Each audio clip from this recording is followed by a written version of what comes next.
Sometimes there are no alternatives to confrontation, but that only makes diplomacy more important. If we must use military force, we are more likely to succeed and will have far greater support at home and abroad if we have exhausted our diplomatic efforts. That is the change we need in our foreign policy. Change that restores American power and influence. Change accompanied by a pledge that I will make known to allies and adversaries alike, that America maintains an unwavering friendship with Israel and an unshakable commitment to its security. As members of AIPAC, you've helped advance this bipartisan consensus to support and defend our ally Israel. And I am sure that today on Capitol Hill you will be meeting with members of Congress and spreading the word.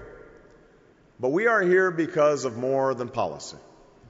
We are here because the values we hold dear are deeply embedded in the story of Israel. Just look at what Israel has accomplished in 60 years. From decades of struggle in the terrible wake of the Holocaust, a nation was forged to provide a home for Jews from all comers, all around the world, from Syria to Ethiopia to the Soviet Union. In the face of constant threats, Israel has triumphed. In the face of constant peril, Israel has prospered. In a state of constant insecurity, Israel has maintained a vibrant and open discourse and a resilient commitment to the rule of law. As any Israeli will tell you, Israel is not a perfect place. But like the United States, it sets an example for all when it seeks a more perfect future. These same qualities can be found among American Jews. It is why so many Jewish Americans have stood by Israel while advancing the American story. Because there's a commitment embedded in the Jewish faith and tradition to freedom and fairness, to social justice and equal opportunity, to tikkun olam, the obligation to repair this world.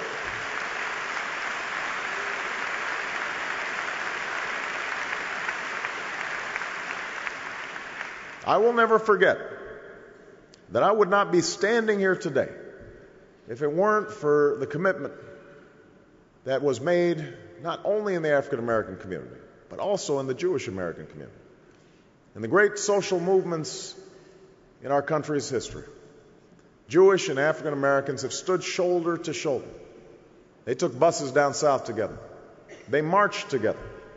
They bled together.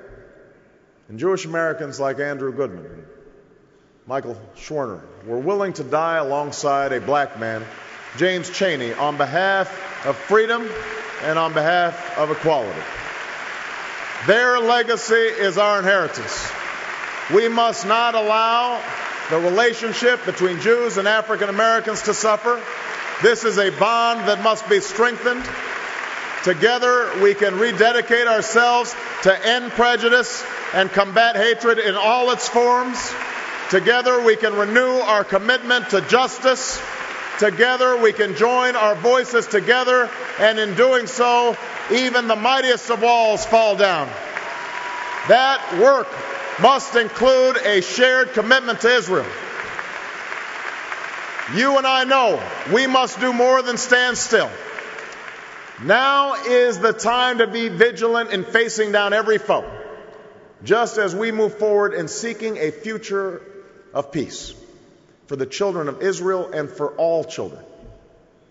Now is the time to stand by Israel as it writes the next chapter in its extraordinary journey. Now is the time to join together in the work of repairing this world. And I'm looking forward to being a partner with AIPAC and making that happen. Thank you very much, everybody. God bless you. God bless America.